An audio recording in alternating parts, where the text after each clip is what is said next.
The sterile air of the boardroom tasted of money and antiseptic ambition. Alistair Finch, a man whose portrait was etched in the sharp lines of his suit and the glacial blue of his eyes, stood before a pane of glass that separated him from the sprawling city 50 stories below. The city was a circuit board of pulsing lights, a complex system he had mastered, a game he had won so completely that the winning had become monotonous. Inside the room, the silence was a coiled spring. His executive board, a collection of men and women who mirrored his expensive taste and predatory instincts, waited. On the polished mahogany table, a single document lay waiting for his signature, a death warrant for a company and the 2,000 souls it employed. It was a competitor, a relic from a bygone era of manufacturing that had stumbled into the path of his conglomerate's relentless expansion. Crushing it was not personal. It was efficient, a simple matter of fiscal hygiene. He picked up the pen, its weight a familiar comfort in his hand. The ink, black and final, hovered over the signature line. He could feel their collective breath held in anticipation. He was Alistair Finch. He did not hesitate. He did not feel. He simply acted, a force of nature in a bespoke suit. But as the nib of the pen touched the paper, a tremor, faint but undeniable, ran up his arm. His gaze drifted back to the window, to the millions of insignificant lights below. For the first time in 3 decades, a thought that was not his own, a feeling that did not belong in this room, surfaced like a bubble of swamp gas in a pristine pool. What is the point? The question was an absurdity, a malfunction in his programming. The point was victory. The point was growth. The point was the silent, satisfying hum of the machine he had built.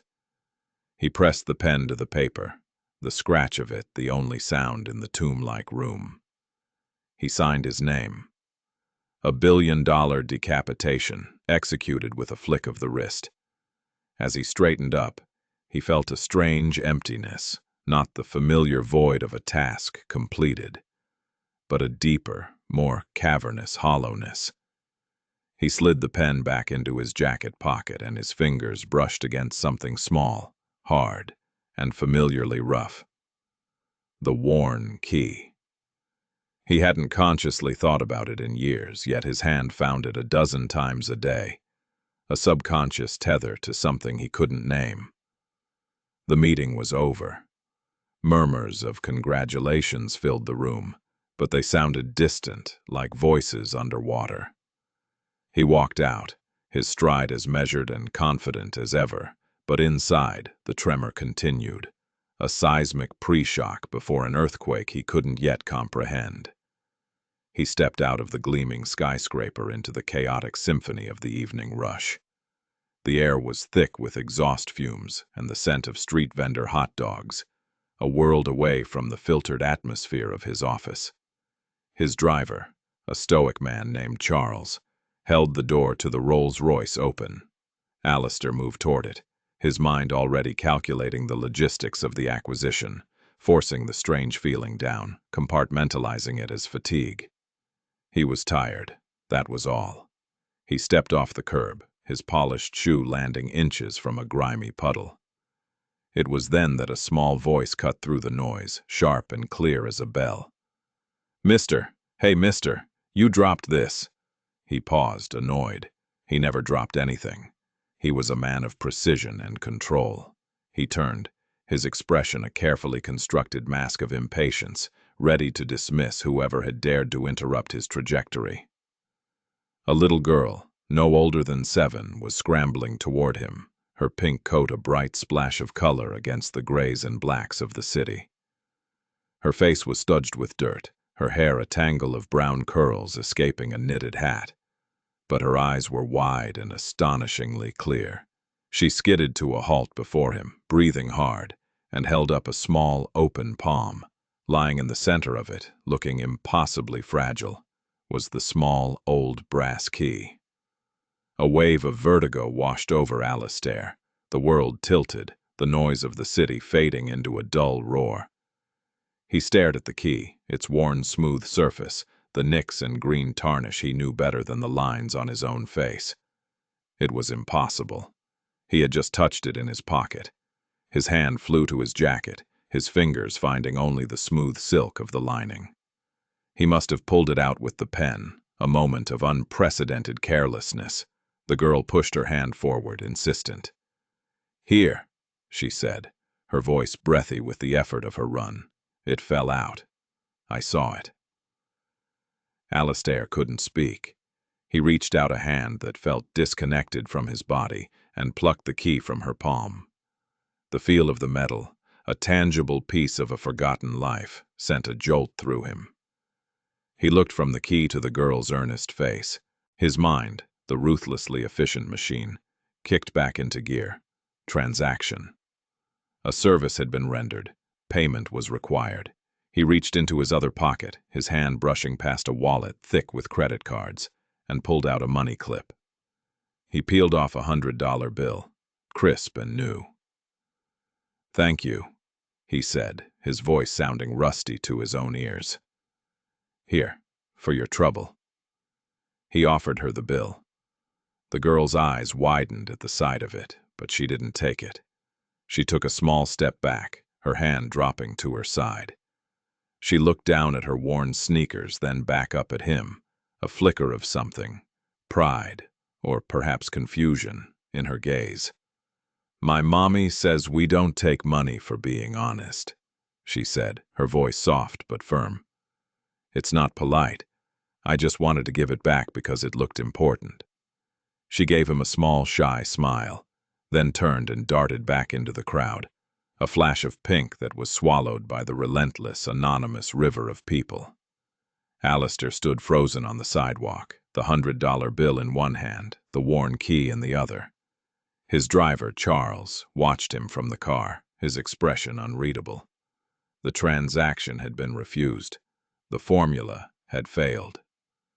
A little girl with a smudge on her cheek had just broken the foundational rule of his entire universe. He looked at the money, a piece of paper that could buy anything, and then at the key, a worthless piece of brass that held the ghost of a dead man's hands. He felt the earthquake, the one he had been sensing all day, finally hit. The ground beneath his feet, the very bedrock of his identity, began to crack. He had no name for the feeling that was flooding the empty spaces inside him, but it felt dangerously, terrifyingly like shame. He didn't remember the drive home. He moved through the familiar rituals of his evening, the silent elevator ride to the penthouse, the shedding of his suit, the pouring of a glass of scotch he didn't taste, in a fugue state. His apartment was a testament to minimalist wealth, a vast expanse of white walls, chrome and glass that overlooked the entire city.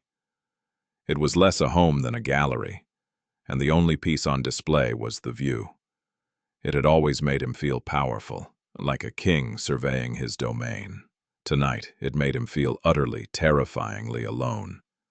He stood at the window, the city lights a cold, indifferent constellation, and opened his palm. The key lay there, a dark metallic shape against the pale lines of his skin. It wasn't a work of art. It was a simple, industrial key, its teeth worn down from decades of use, a faint green patina of tarnish near the bow. But it was perfect. He remembered the day it had been placed in his hand for the first time. He had been 6, not much older than the girl in the pink coat. His father, a man whose hands were always calloused and stained with grease from the auto shop where he worked, had taken it off his own key ring one evening. He remembered the smell of machine oil, the metallic jingle as his father handed it to him, the look of intense concentration on his face under the dim light of their kitchen lamp. "Every man needs something to remind him where he's from, Allie," his father had said, his voice a low rumble. "This key, it doesn't open much anymore, just my old rusty toolbox. But it's a reminder that some things are locked for a reason, and some things are worth opening. Don't you ever forget the difference." He had forgotten. He had actively, systematically, and ruthlessly purged every trace of his roots. Allie, the boy from the rundown neighborhood with patched jeans and a hungry stomach, had been buried under decades of ambition. Alistair Finch had been built over his grave, a monument of success so tall and imposing that no one would ever guess at the humble foundations beneath. He had believed that wealth was a fortress, that if he amassed enough of it, the ghosts of his past, the shame of poverty, the fear of eviction, the gnawing anxiety of an empty pantry, could never scale its walls. But a 7-year-old girl had just walked up to the main gate and handed one of those ghosts right back to him. "My mommy says we don't take money for being honest," the words echoed in the sterile silence of his apartment. In his world, everything had a price. Honesty was a commodity, integrity a negotiating tactic. He had bought and sold men's loyalties, their life's work, their dreams. He paid for convenience, for silence, for speed. The idea of an act performed for no other reason than that it was right was a foreign concept, a language he no longer spoke. He had offered her $100. To him it was a meaningless sum, a tip. To a child like that, a child who looked like he once had, it could have meant a week's worth of groceries, a new pair of shoes, a small reprieve from the constant, grinding pressure of want. And she had refused it. He sank onto a low, white leather sofa, the scotch forgotten on the glass table beside him. He closed his eyes, and for the first time in 30 years, he allowed the memories to come. Not the curated, sanitized versions he sometimes used in interviews about his humble beginnings, but the real ones. The raw, painful, humiliating ones. The feeling of his stomach cramping with hunger at school. The shame of his mother using food stamps at the grocery store. The bitter cold of a winter in an apartment with a broken heater. The day his father died, crushed under a car he was repairing, leaving them with nothing but debt and a small brass key. He remembered the rage that had forged him, the vow he had made at his father's graveside, that he would never be weak, never be poor, never be a victim again. He would be the one with the power. He would be the one who owned the car, not the one who died under it. He had succeeded beyond his wildest dreams. He had won. So why did it feel, holding this small piece of metal, as if he had lost everything that mattered? He slept on the sofa, a thing he hadn't done since he was a teenager. He dreamt of grease and metal, and of a little girl in a pink coat running away from him, her laughter echoing in the empty canyons of the city. The next morning, Alistair Finch did something he hadn't done in 2 decades. He broke his routine. His entire life was a meticulously calibrated machine, scheduled down to the minute. 5 a.m. wake up, 5:05 market analysis, 6:00 workout with his personal trainer, 7:30 breakfast, 1 poached egg, black coffee, 8:15 departure for the office. But this morning, he didn't look at the markets. He told his trainer to cancel. He stared at the worn key sitting on his coffee table. The acquisition, the company he had metaphorically executed yesterday, felt like a distant, distasteful memory. The numbers, the projections, the strategic advantages, they were all just abstract symbols. What he couldn't get out of his head was the girl's face, the smudge of dirt on her cheek, the unshakable integrity in her eyes. "Charles," he said into his phone, his voice flat, "cancel my morning appointments. All of them." There was a brief, surprised silence on the other end. "Sir, the Teterboro logistics meeting is at 10. "Cancel it," Alistair repeated. "I have a personal matter to attend to." Another pause. "Of course, sir. Is there anything I can assist with?" Alistair hesitated. This wasn't something he could delegate. This wasn't a problem money or influence could solve in the usual way, but he needed a starting point. "Charles, yesterday evening, when I was getting into the car, a little girl spoke to me. Did you see her?" "I did, sir. Small child. Pink coat. I need to find her." This time the silence was longer. Charles was a man of immense discretion, trained to handle requests ranging from the mundane to the borderline illegal without question. But this was different.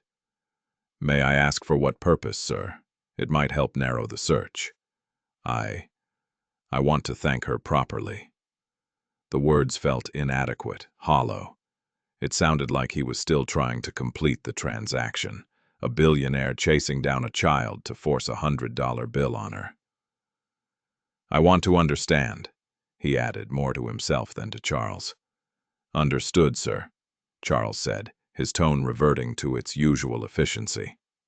"I will contact our security chief, Mr. Davies. We have comprehensive CCTV coverage of the block. We should be able to track her movements. I'll need a precise time." Alistair gave him the time, then hung up. He felt a surge of his old self, the problem solver, the man who bent the world to his will. He had the best security team money could buy. Finding one little girl in a city of 8 million should be a simple matter. Yet the feeling was soured by a new, unwelcome sense of unease.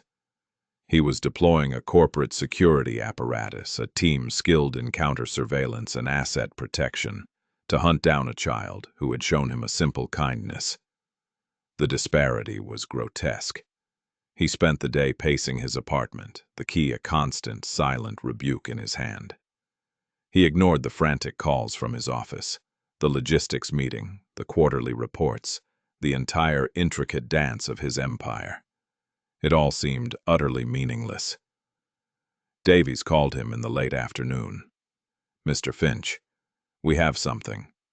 Davies was ex-MI6, a man who spoke in clipped, precise sentences and saw the world in terms of threats and assets. "We have her. We tracked her from the front of the building. She took the C train downtown. Got off at the Canal Street station. From there it was a 10-block walk. We lost visual for a few minutes when she went behind a street vendor, but we picked her up again on Forsyth Street. She lives in a tenement building on the Lower East Side. Name's Lily Miller. Lives with her mother, Sarah Miller. Single. The mother works 2 jobs, cleaner at a downtown office building and a waitress at a diner in the evenings. Rent is past due.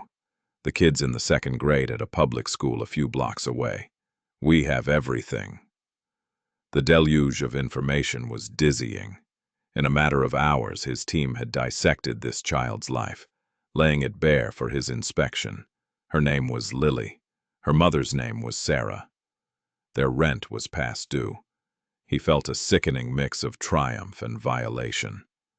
"Thank you, Davies. Send me the address and stand down. I don't want them monitored." "Sir, it would be prudent to—" "Stand down," Alistair said, a blade of his old authority in his voice. "This is a personal matter. I will handle it myself." He hung up before Davies could object. He looked at the address that pinged on his phone. It was in a part of town he hadn't set foot in for 40 years. It was his old world, the world he had escaped. And he was going back, not in a triumphant motorcade, but alone, drawn by the gravity of a worn key and a little girl's inexplicable integrity. He told Charles to drive him to the address and wait a few blocks away. He didn't want the Rolls-Royce parked outside the tenement, a monolithic symbol of the gulf between their worlds. He stepped out of the car and the city changed. The air was different, thick with the smells of sizzling garlic, damp pavement, and fermenting garbage. The gleaming towers of Midtown were replaced by 5-story brick buildings, their facades crisscrossed with fire escapes, their windows a patchwork of different lives. It was overwhelmingly, painfully familiar. This was the landscape of his childhood. He walked down the street, feeling a profound sense of dislocation, a ghost visiting his own past. He wore a simple dark sweater and trousers, but he still felt conspicuous, his shoes too new, his watch too expensive, his very posture radiating a wealth that was alien here. He found the building. The front door was unlocked, its lock broken long ago. The lobby was dim, smelling of stale cooking and mildew. The linoleum on the floor was cracked, and a single, bare bulb cast a sickly yellow light. He checked the name on the mailbox. Miller, 4B. He began the climb up the stairs. There was no elevator. The wooden steps creaked under his weight. On the second floor, he heard a baby crying. On the third, the sound of a loud argument in a language he didn't recognize. By the time he reached the fourth floor, he was breathing heavily, a slight sheen of sweat on his brow. It wasn't from the physical exertion. It was the suffocating feeling of being back in the place he had run from his entire life. He stood before the door to apartment 4B. The paint was peeling. He could hear the faint sound of a television inside. For a moment, he considered turning around, getting back in his climate-controlled car, and returning to his silent, orderly world. What was he even doing here? What did he hope to achieve? To force his money on them? To thank them? To ask a 7-year-old girl to explain a moral concept he had forgotten? He raised his hand and knocked. The sound was loud in the narrow hallway. The television sound was cut off. He heard footsteps, then the scraping of a chain lock.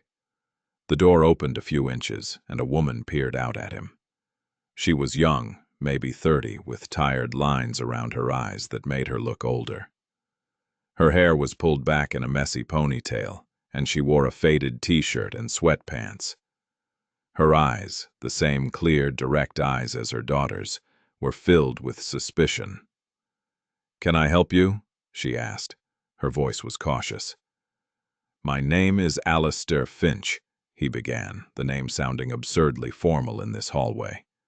"I believe your daughter, Lily, found something of mine yesterday."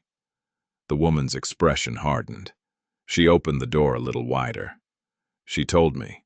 A little old key." "Yes, that's right." "Okay, she gave it back. End of story." She started to close the door. "Wait," Alistair said, a note of desperation creeping into his voice. He wasn't used to being dismissed. "Please, I wanted to thank her. I tried to yesterday, but..." He fumbled for the right words. "I was clumsy. I'd like to offer a reward for her honesty." Sarah Miller looked him up and down, taking in his expensive clothes, his air of effortless authority. A wry, humorless smile touched her lips. "Let me guess, you're the $100 bill guy." Alistair flushed. "Yes, I apologize for that. Lily did the right thing because it was the right thing to do, Mr. Finch, not because she was expecting a payout. I've worked hard to teach her that some things aren't for sale." "I understand that," he said, though he wasn't sure he truly did. "But you're struggling. My people told me. The rent." He stopped, realizing his mistake. Her eyes flashed with anger and a deep, wounded pride. "Your people? You had us investigated? Because my daughter did you a kindness? Who the hell do you think you are?" She pushed the door, ready to slam it in his face. "Mommy? Who is it?" A small voice came from inside the apartment. Lily appeared behind her mother, peering around her legs. She was wearing pajamas with cartoon unicorns on them. Her face lit up when she saw him. "Hey, you're the key man!" Alistair looked past the angry mother to the smiling child. He felt an unfamiliar warmth spread through his chest. "Yes," he said, his voice softer. "I am. And I came to say thank you."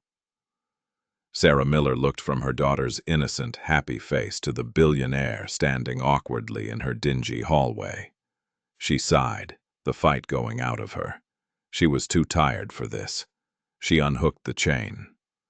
"Fine," she said, her voice resigned. "You can come in. But if you pull out a money clip, I'll throw you down the stairs myself." The apartment was small, meticulously clean, but filled with the undeniable signs of poverty. The furniture was old and mismatched, the sofa's arms worn through to the stuffing. A small table in the corner was piled with textbooks and what looked like bills. A child's drawings were taped to the refrigerator. It was a space that was both loved and struggling. It was the ghost of every apartment he had ever lived in before he was 25. Lily beamed at him. "See, Mommy, I told you he was a nice man. He just looked sad." Sarah shot him a look that was anything but encouraging. "Lily, go finish your homework in your room, sweetie." "But I want to talk to the key man. Now, Lily." The girl's face fell, but she obeyed, trudging off to a room down a short hall. Sarah turned to Alistair, her arms crossed over her chest. "Okay, Mr. Finch, you're in. You've said your thanks. What do you want?" He felt like an intruder, a clumsy giant in a dollhouse. His usual tools, power, money, intimidation, were not only useless here, they were liabilities. He had to use something else, something atrophied from long disuse. Simple, unadorned honesty. "I don't know," he admitted. The confession felt strange on his tongue. "What your daughter did, what she said, it affected me. I've spent my entire life believing that everything and everyone has a price. She proved me wrong.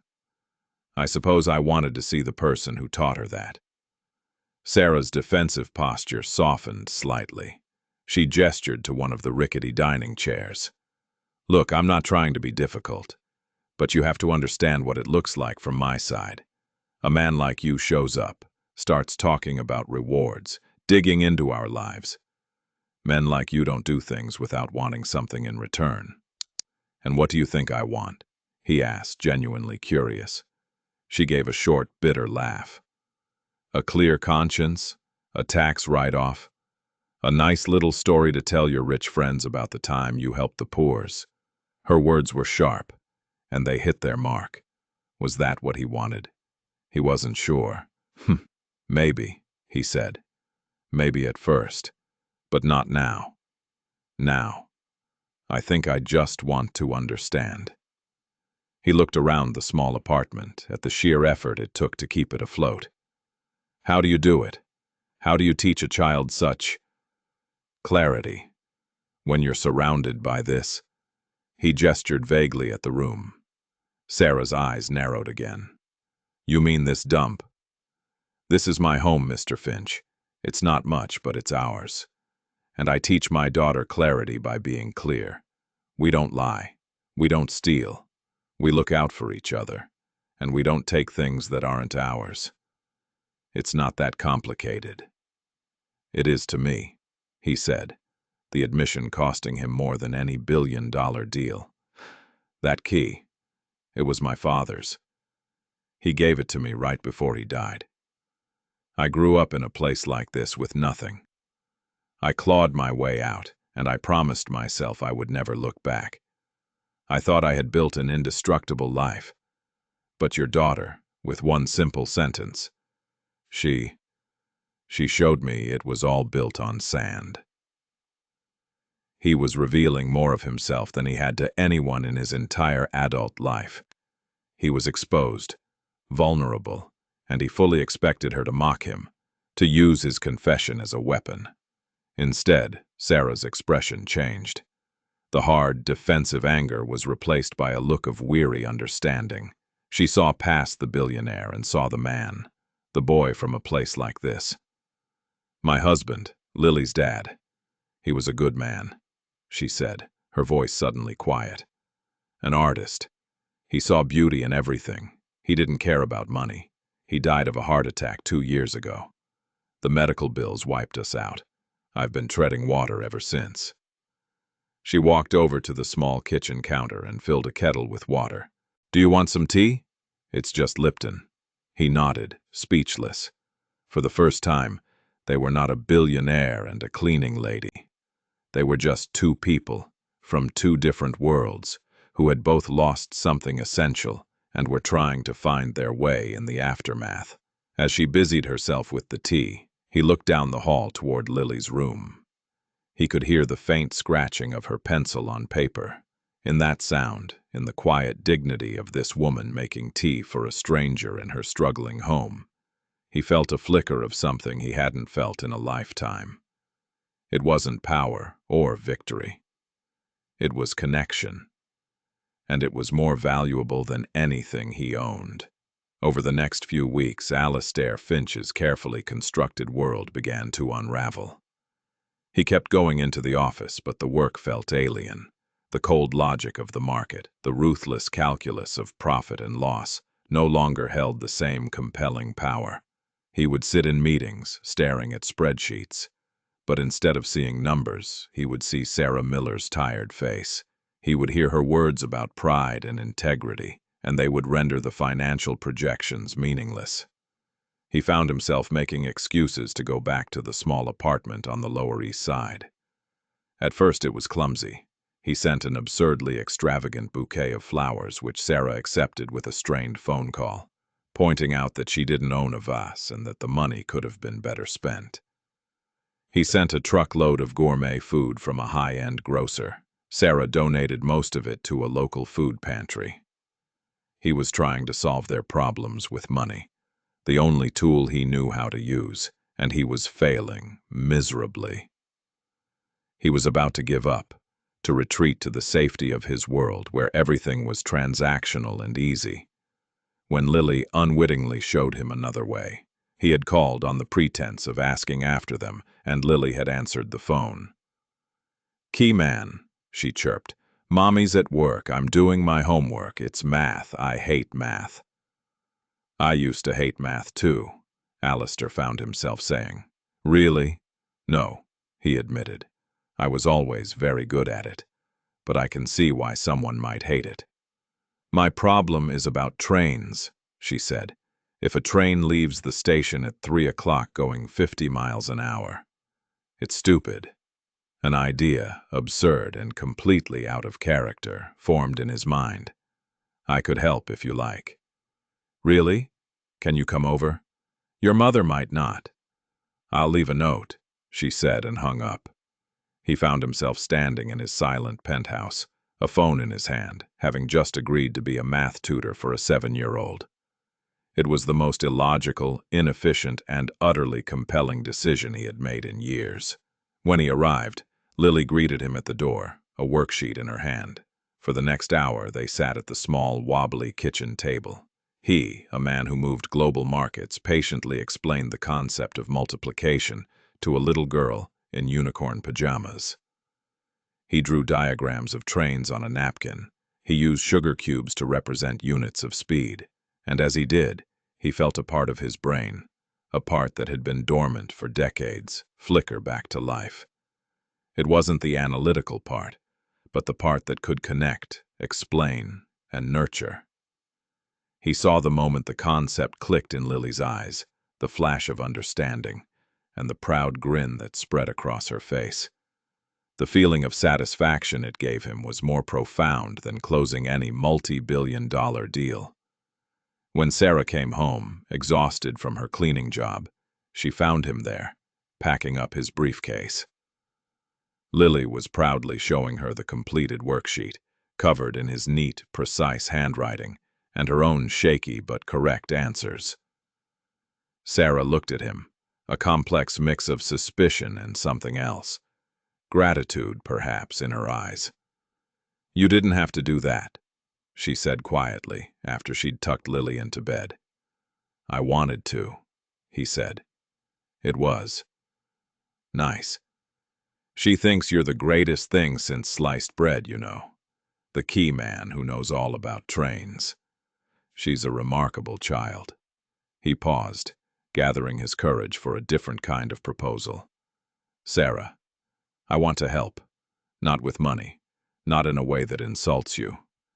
Your sink. I noticed it's dripping. I used to be quite handy with a wrench. And your bookshelf is wobbly." She stared at him, dumbfounded. "You, Alistair Finch? You want to fix my plumbing?" "My father was a mechanic," he said simply. "I know my way around a toolbox." It was the beginning of a new arrangement. Alistair started visiting once or twice a week. He never brought money. He brought his time. He fixed the leaky faucet. He secured the bookshelf to the wall. He helped Lily build a model airplane, his fingers, so used to the smooth glide of a pen, rediscovering the feel of balsa wood and glue. He would sit at their kitchen table and just talk. He learned about Sarah's dreams of going back to school to become a paralegal, a dream she'd had to abandon when her husband died. He learned about Lily's best friend, her favorite teacher, and her mortal fear of spiders. In return, he found himself talking about his own life. Not the curated myth of Alastair Finch, the titan of industry, but the long-buried story of Allie, the boy who loved the smell of machine oil. He told them about the worn key, about his father's rough hands and quiet kindness. He spoke of the hunger and the cold, but also of the fierce love that had existed in his small, poor family. He was excavating his own soul, and they were his patient, non-judgmental archaeologists.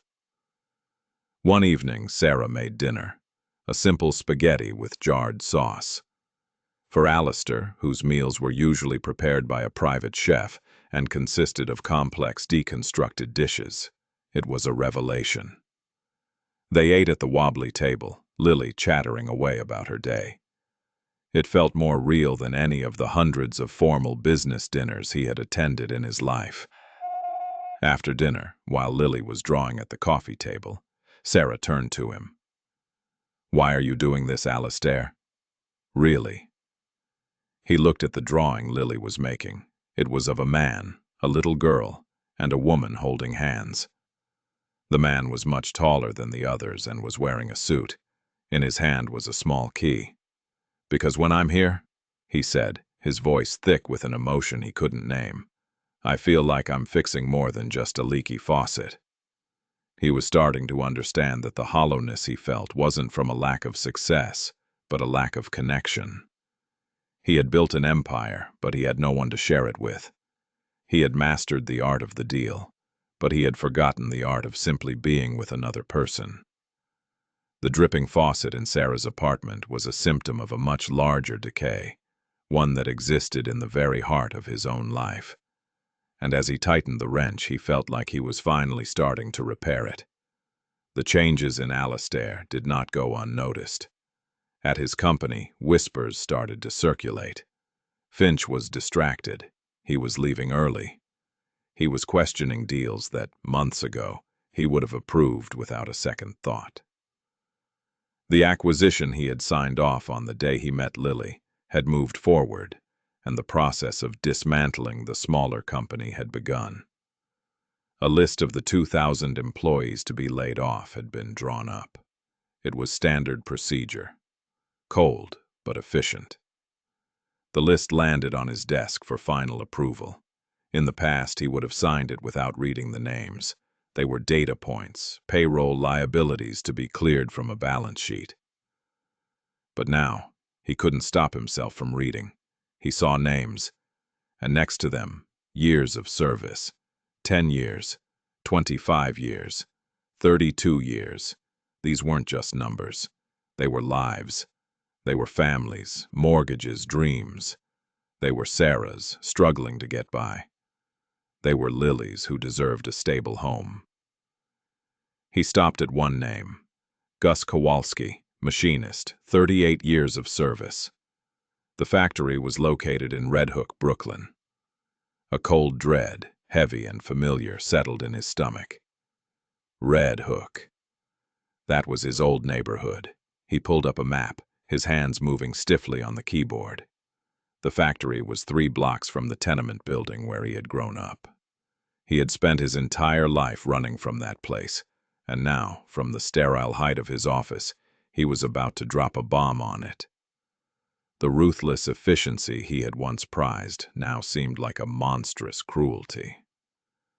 He was about to create 2,000 versions of his own mother, struggling to survive after his father's death. He was about to put 2,000 families through the same crucible of poverty and fear that had forged his own relentless, empty ambition. The worn key sat on the corner of his desk, a silent witness. Every man needs something to remind him where he's from. His father's words. He had been so proud of forgetting, of erasing his past. He now realized he hadn't erased it.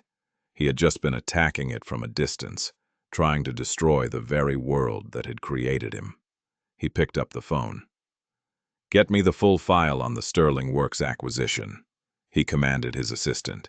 "Everything. Financials, asset reports, personnel files, pension obligations, and cancel my afternoon. I'm going off-site."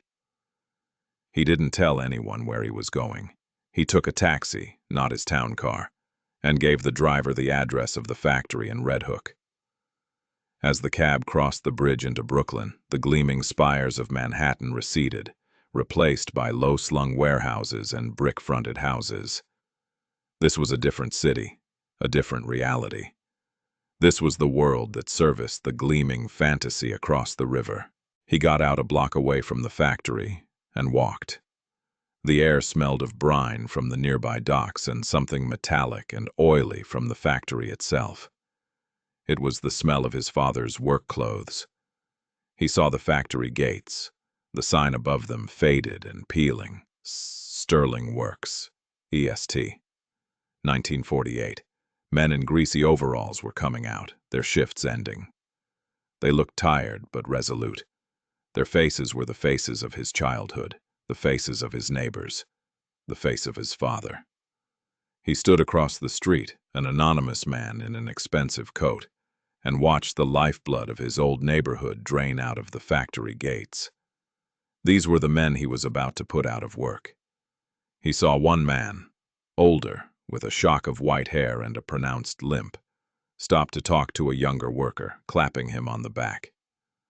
The camaraderie, the shared sense of purpose was something Alastair hadn't felt since he was a boy.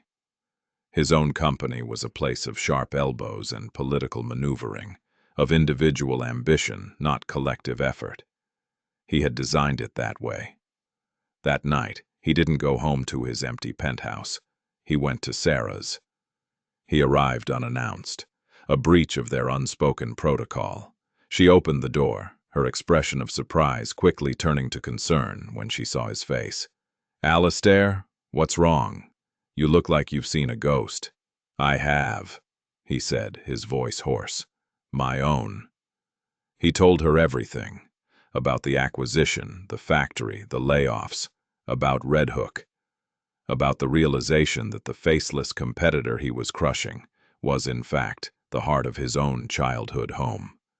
He laid it all out on her rickety kitchen table, the full, ugly truth of who he was and what he did. He expected judgment, disgust, a confirmation of everything she had first thought about him. He expected her to tell him to leave, to get his destructive, predatory world away from her and her daughter. Instead, she just listened. When he was done, the confession hanging in the air between them, she simply refilled his teacup. "So," she said, her voice calm and steady, "what are you going to do about it?" The question hit him with the force of a physical blow. In his world, a decision, once made, was final. Reversing course was a sign of weakness. It would cost millions, maybe tens of millions, in penalties and restructuring fees. His board would be furious, his investors would panic. It was corporate suicide. "I don't know," he whispered. "The machine is already in motion. I don't know how to stop it." Lily came out of her room, rubbing her eyes. She had overheard their conversation. She walked over to Alastair and put a small hand on his arm. "Is the key man sad again?" she asked Sarah. "He's got a lot on his mind, sweetie," Sarah said. Lily looked up at Alastair, her expression serious. "When I have a big problem, I try to think what's the right thing to do. Not the easy thing. Mommy taught me that." Alastair looked from the child's clear, trusting eyes to her mother's weary but resilient face. The answer was so simple, so obvious, and yet so impossibly hard. The right thing. For 30 years he had only ever asked himself one question. What is the profitable thing? They were rarely, if ever, the same. He looked at Sarah, at the quiet strength that had allowed her to survive, to raise a daughter like Lily in the face of hardship without ever sacrificing her own moral compass. "You're right," he said, his voice finding a new strength. "Both of you are right." He stood up, a new resolve hardening his features. He was still Alistair Finch, the man who bent the world to his will. But for the first time he was going to try and bend it toward something good. "I have to go," he said. "I have a board meeting to prepare for. It's going to be a bloodbath." Sarah walked him to the door. "Be careful, Alistair." "For the first time in a long time," he said, turning to look at her, "I feel like I have something worth being careful for." He walked down the creaking stairs and out into the city night, not as a king returning to his castle, but as a soldier heading into a battle he knew he had to fight, even if it was one he was almost certain to lose. The emergency board meeting was convened the next morning. The atmosphere was as cold and tense as a morgue. The 10 men and women who sat around the mahogany table were the architects of his empire, people who had grown rich and powerful by adhering to his philosophy of ruthless efficiency. They smelled blood in the water. Alistair stood at the head of the table, not in his usual position of unassailable power, but as a defendant in the dock. He had spent the entire night with his legal and financial teams, running scenarios, calculating costs, and exploring alternatives. The conclusion was unanimous. Reversing the Sterling Works acquisition now would be a financial catastrophe. "Alistair, what is the meaning of this?" asked Marcus Thorne, his oldest board member and once his mentor. "Freezing the asset stripping, halting the layoffs. The market is reacting. Our stock is down 4% pre-bell. You're spooking the investors." Alistair took a deep breath. He didn't use the projector screen or the prepared slides his team had made. He just spoke. "I made a mistake," he said. The words caused a palpable shock in the room. Alistair Finch did not make mistakes. The Sterling Works acquisition was a tactical success, but a strategic error. We valued the company based on its assets, its machinery, its real estate. We failed to value its most important asset, its people, and its community. He told them about Red Hook. He didn't mention his personal connection. They would see it as a weakness, a sentimentality he couldn't afford. Instead, he framed it in their language. Sterling Works isn't just a factory, it's an anchor. It has a multi-generational workforce, a repository of skilled labor and institutional knowledge that is irreplaceable. If we gut it, we destroy that. We take a functioning community and turn it into a sinkhole of unemployment and despair. That is not a stable environment for long-term growth. "Long-term growth?" scoffed a younger, more aggressive executive named Chen. "We're looking at a 30% return within 18 months on the liquidation alone. You're talking about social work." "I'm talking about building something, not just breaking it for parts," Alistair countered, his voice rising with a passion they had never heard from him before. "I've reviewed their operations. They're inefficient, yes. Their technology is outdated, but their product is solid. Their brand has loyalty with a proper investment in modernization, with a strategic partnership instead of a hostile takeover. We can make Sterling a profitable cornerstone subsidiary. We can own the market, not just sell off the factory for scrap." "The cost would be enormous," Marcus said, shaking his head. "Refitting the plant, retraining the workforce. It would wipe out our projected profits for the next 3 years. It's a gamble," Alistair admitted, "but it's a gamble on people, on skilled American labor, on building a sustainable future, not just cashing in on a quick demolition. We have the capital. We have the power to do this. We can be the company that reinvests, that rebuilds. Imagine the PR, the goodwill." "Goodwill doesn't show up on a quarterly report," Chen sneered. The argument raged for hours. It was brutal. They picked apart his proposal, mocked his sudden conscience, and accused him of letting emotion cloud his judgment. They saw only the numbers, the red ink, the deviation from the profitable, predatory path he himself had charted for them. Alistair held his ground. He countered their financial arguments with his own. He spoke of market stability, of the long-term value of a skilled workforce, of the hidden costs of social decay. He was using their language, but he was arguing for a different world, a different set of values. He was arguing for what was right. Finally, the vote was called. It was 10 against 1. His proposal was rejected. Marcus Thorne, his old friend, delivered the final blow. Alistair, we, the board, have lost confidence in your leadership. We're calling for a vote of no confidence. You can resign, or we will remove you. The silence in the room was absolute. This was the end. He had flown too close to the sun, and now he was going to be cast out. He had expected this. He had prepared for it. He looked at their faces, hard and unforgiving, and he felt not fear, but a strange sense of liberation. "No," he said, his voice calm. "I will not resign. And you will not remove me." He pressed a button on his console. His personal lawyer walked into the room, carrying a thick binder. "For the past 5 years," Alistair said, his voice like ice, "I have been using my personal funds to quietly acquire stock in this company on the open market through a series of shell corporations. As of 9 a.m. this morning, my controlling interest in Finch International stands at 53%. This is no longer a public company. It is my company. This board is dissolved. Your services are no longer required. Security will escort you from the building." The color drained from their faces. They stared at him, their expressions a mixture of shock, fury, and disbelief. He had beaten them at their own game. He had used the ruthless tactics they all admired to achieve an end they couldn't comprehend. He had checkmated them. Marcus Thorne stood up, his face ashen. "You're insane, Alistair. You're leveraging your entire fortune on a sentimental dream. You'll bankrupt yourself." "Perhaps," Alistair said, walking to the window and looking down at the city. "But for the first time in my life, I'll own something real.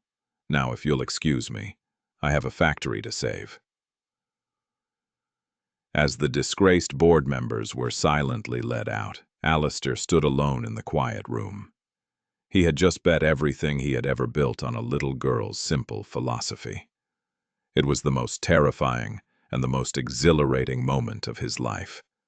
He reached into his pocket and closed his hand around the smooth, worn brass key. He wasn't Allie, the poor boy from Red Hook, and he wasn't just Alistair Finch, the ruthless billionaire.